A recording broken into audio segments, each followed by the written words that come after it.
Hey guys, Phil here, hope you're all well. What you're looking at in front of you is a faulty SEGA Mega Drive II, or Genesis 2 for my American friends. Now I picked this up at a car boot. It actually came with a couple of games, a controller and a SCART lead, which is surprising. But it does have an issue and I'll show you what it is. It plagues the Mega Drive 2.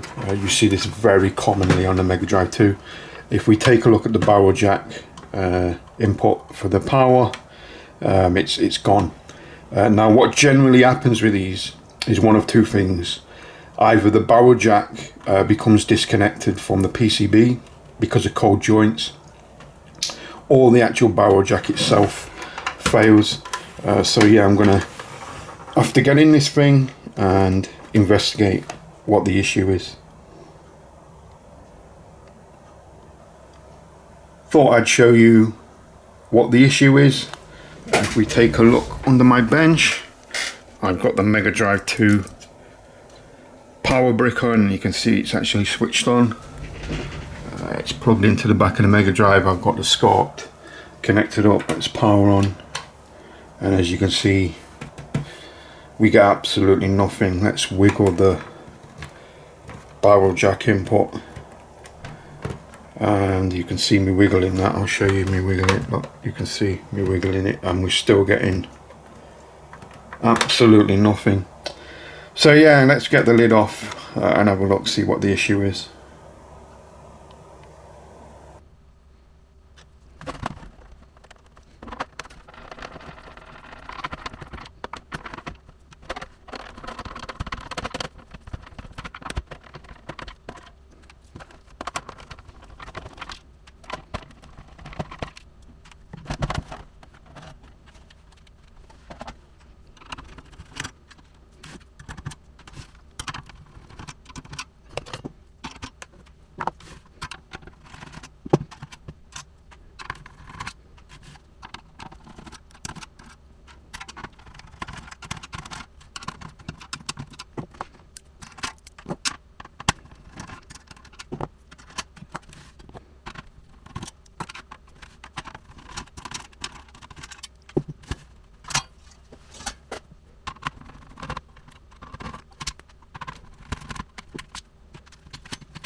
And I can confirm it pretty much is the barrel jack. If we take a look at it, here it is, just here, and you can see it's raised off the board. Even worse than that, you can see it doesn't look like a dry joint, it actually looks like the barrel outer shell itself. And even worse than that, watch this, I can actually pull it off. So yeah, that thing is totally knackered. Now if we take a look at the bottom, we look at the bottom of the board where the barrel jack connects. If you look at the actual center pin for the barrel jack, which is this one here, you can see the halo going round, which is the beginning of dry joints forming. So yeah, this thing was on its way, guys. But yeah, the actual barrel jack itself gave out instead of dry joints. So what I've got to do is I've got to get that off now and replace it. Now the first thing I want to do is I'm going to take some of this MG Chemicals No Clean Tacky Flux, and I'm just going to take some and I'm going to put some on the actual joint just there like that. That'll help the old crusty solder on there to flow, and it'll help my desoldering station suck that off.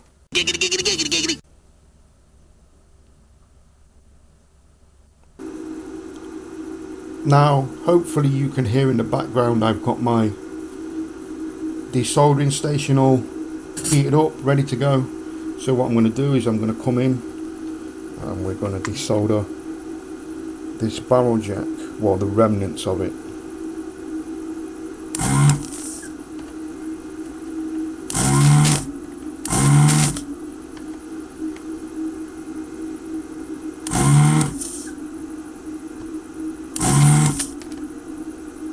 There we go, the centre pins just like that.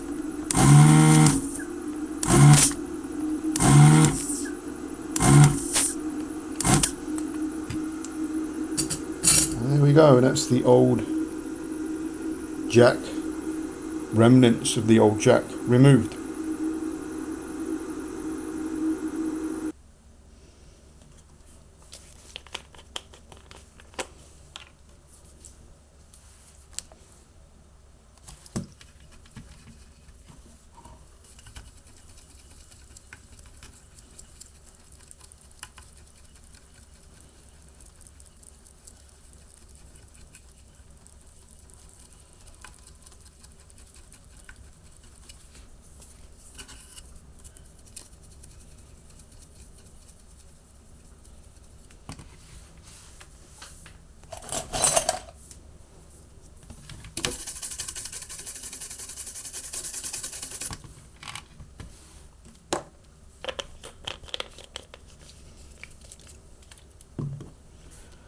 There we go, all ready for the new one.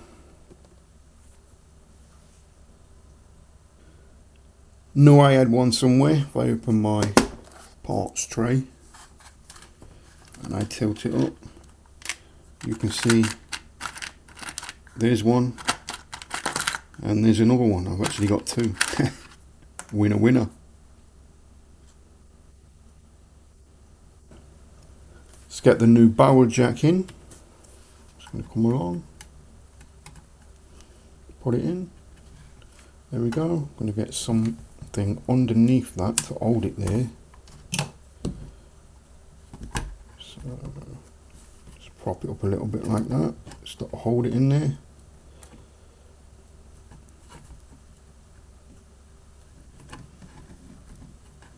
And there we go. Just want to get it anchored in. First, what I'm going to do is I'm going to come along, put a little bit of flux on there, just to make sure I get a nice joint. And I'm going to come along with my soldering iron, just going to push down like that to hold it in there.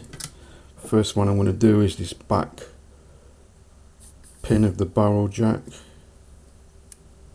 solder that in there, and there we go, that's flowed nicely. Just let that for a second, come on this side, do this one, there we go, and I can take this out now. And finally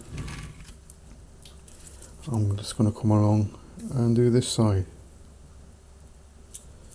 and there we go, quick touch on each side just to make sure. Come in with this a bit more, let it flow, hold it there, let it flow through the via, and there we go, that's a new barrel jack installed. Clean up time. Very simple. Bit of alcohol on a Q-tip. Get it on the board as well, and then we just go around and clean everything off.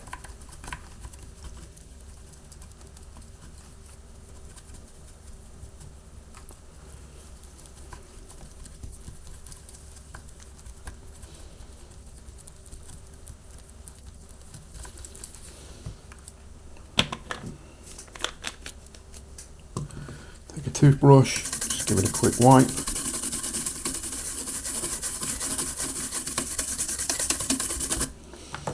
And that's it, that's our new barrel jack installed, and it looks really nice.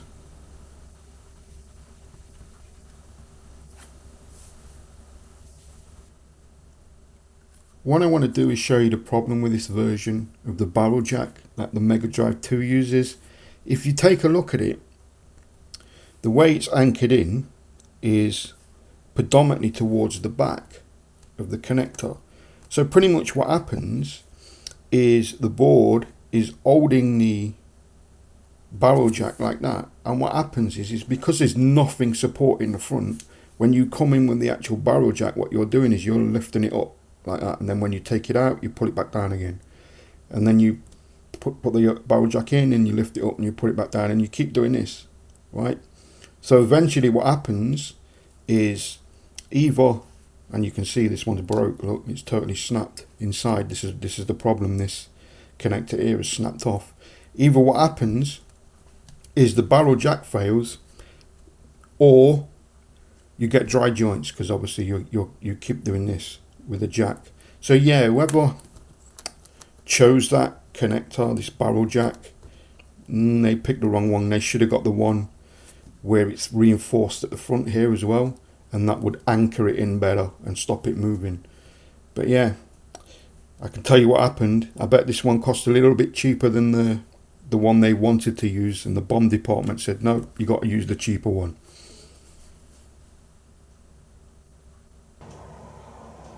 And as you can see, I'm all hooked up, ready to give the Mega Drive a test.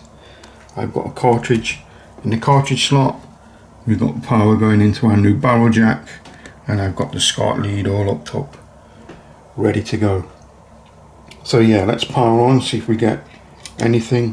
We've got a power light, and I can already see we've got video. So yeah, that's a successful repair on this Mega Drive 2.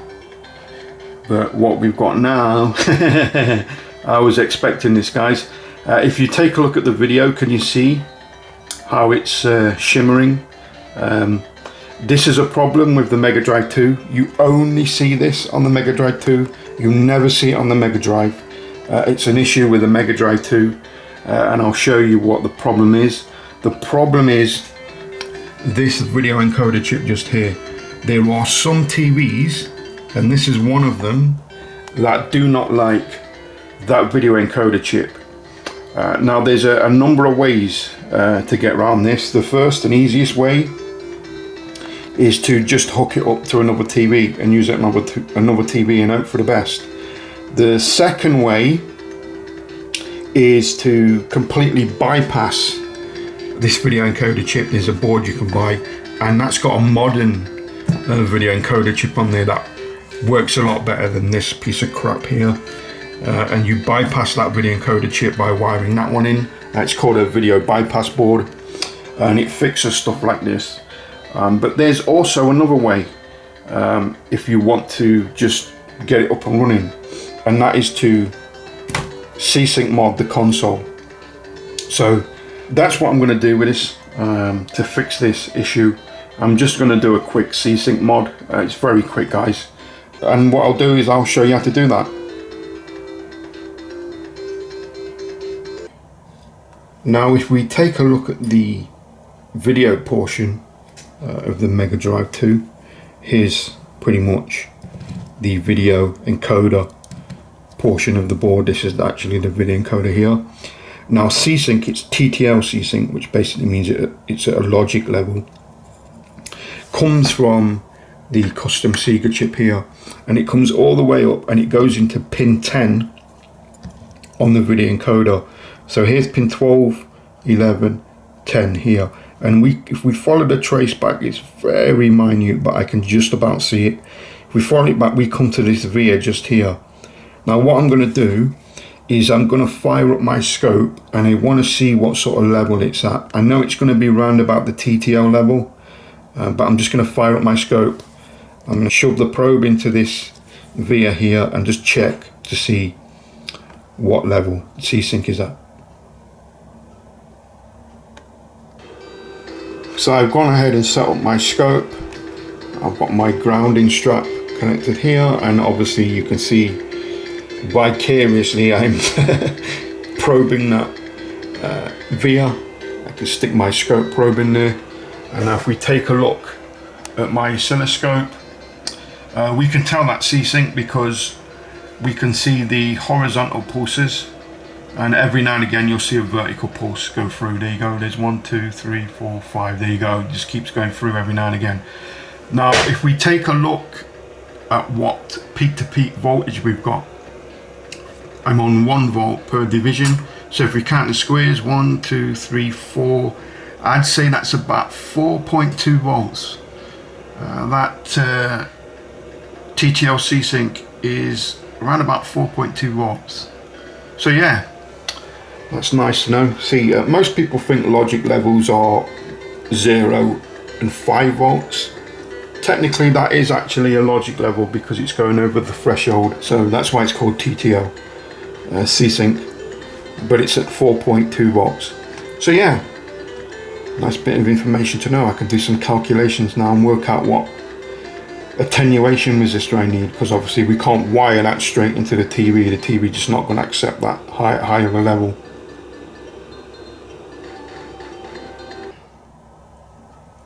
Now what I decided to do was, before I C-Sync mod the console, I decided to have a look at the SCART connector, just to have a look inside. The reason why is because C-Sync is actually outputted on pin 5 of the video out connector, but like I said, it's TTL C-Sync. And if we take a look at the SCART, if we look at pin 20, you can see they've actually color coded it right. They've used yellow for composite video, and that's where our sync's coming from, because obviously we're outputting RGB, we only need a sync, and it's taking the sync from composite video. Now if we take a look, there's an extra wire just here under this heat shrink tubing. See if I can get it off. Yep, there it is. There's an extra wire and it's just floating. Now what I'm hoping, fingers crossed, is this is actually the C-Sync coming out of this connector. If this connector here is fully wired, then this could be C-Sync, and all they've done is basically just, you know, put a bit of heat shrink tubing over that wire to stop it shorting if it ever shorts, so you know you don't get bad times. And if that's the case, what I can do then is, instead of modding the console, I can just add the C-Sync circuitry to the head of the SCART, and makes it a lot easier. And then obviously the console's not been touched.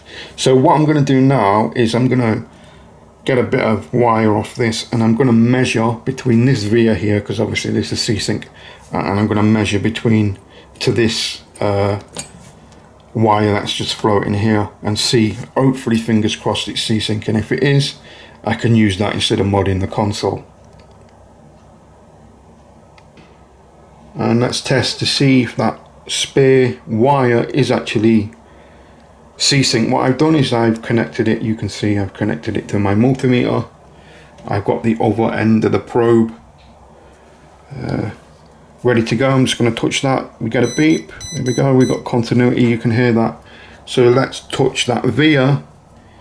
Come on, beep, you bastard. Yeah. We got C-Sync going to the SCART. That's a winner, that is. That means I can mod the SCART head and I don't have to mod the console. That just makes things a hell of a lot easier. I'm quite happy now. And I'm going to say this, whoever wired this SCART head, thank you very much, dude, for not cutting it off. Winner, winner, chicken dinner. So yeah, what I need to do now though, is we've seen this TTL C-Sync, it's at TTL level. Need to attenuate that down to a level the TV is going to accept. It's not going to accept 4.2 volts for sync, it's just way too high.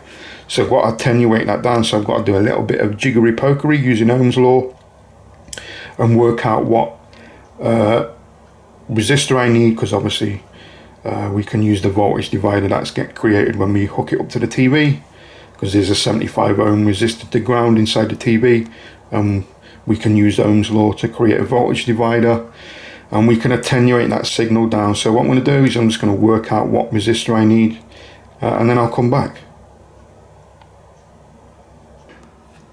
Now I've worked out what I need to attenuate the signal. Now just thought I'd let you know, an attenuated C-Sync level should be anywhere between 0.6 and 1 volt. Now what I like to do is aim dead nuts in the middle of that. 0.8 volts is always good. So what I'll do is I'll just leave that there for all the Ohm's law aficionados. Doesn't get better than that.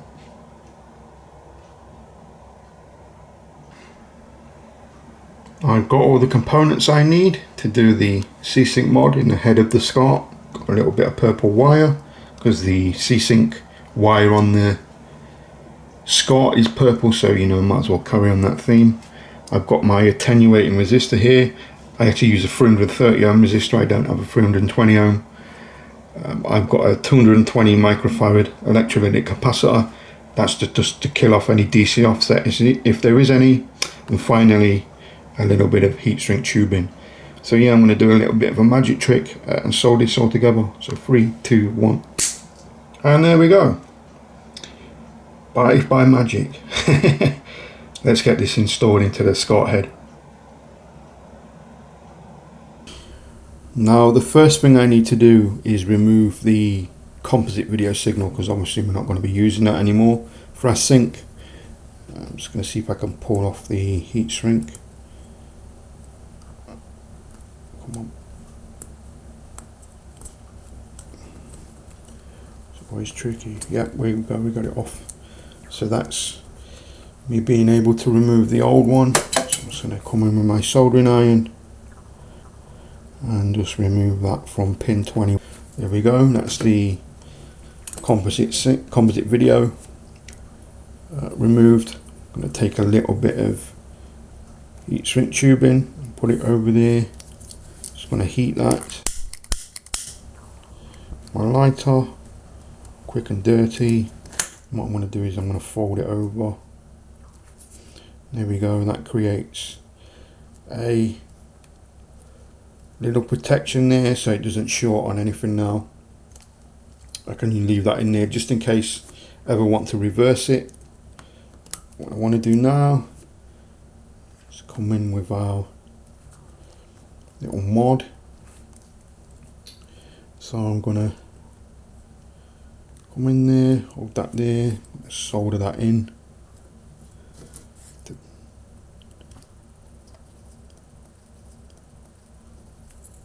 There we go, easy peasy, that's soldered in. And finally, I need to solder the other end to, let's move that out of the way, to the sync, C-Sync, which is there. I'm going to take a little bit of heat shrink tubing, because knowing me, I'll forget to do that. I've done that many times before, and it just gets on your nerves. So I'm just gonna take a little bit solder onto my soldering iron tip there, and I'm just gonna splice those two wires together like that, and that's our C-Sync installed and attenuated. So I'm just going to move that down, take my lighter again, I'm going to shrink that heat shrink tubing, and that's it. That's our Scart modded for C-Sync.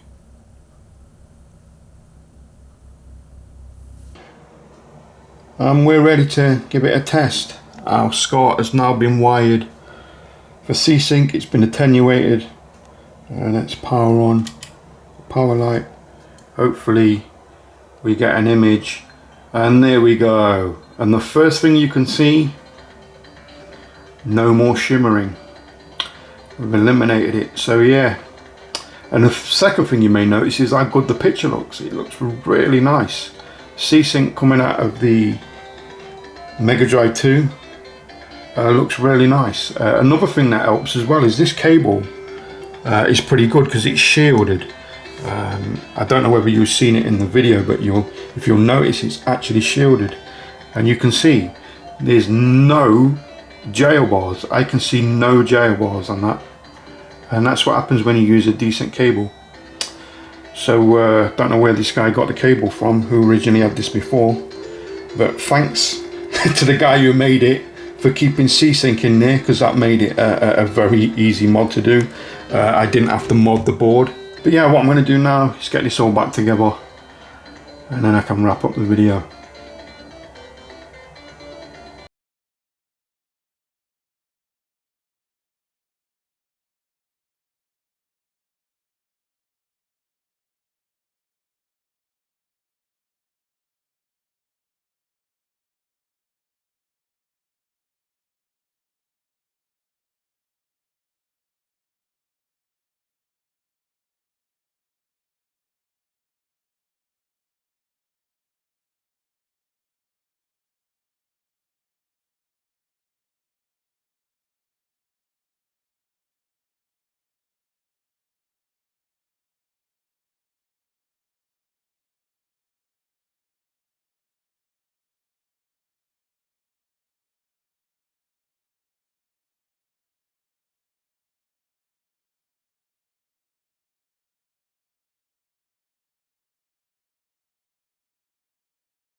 And as you can see, we're all back together.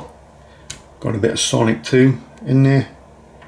Let's power on. We've got power, and we should get a really nice image. And we do, and I'm not noticing any jail bars, guys. That's pretty good. It shows you how good that Scart lead is.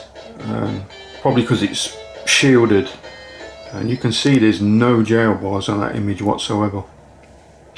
But yeah, there you go, guys. Fixed the barrel jack on the back, and we modded the Scart for C-Sync instead of modding the console. So yeah, there you go, a repair and a mod in the same video. So yeah, I hope you liked the video, guys. If you did, please give it a big thumbs up, because it really does help. Like, comment, subscribe, all the usual stuff. And as always, I'll catch you on the next one. Yeah! Bit of Sonic 2 for you. I'll catch you next time, guys.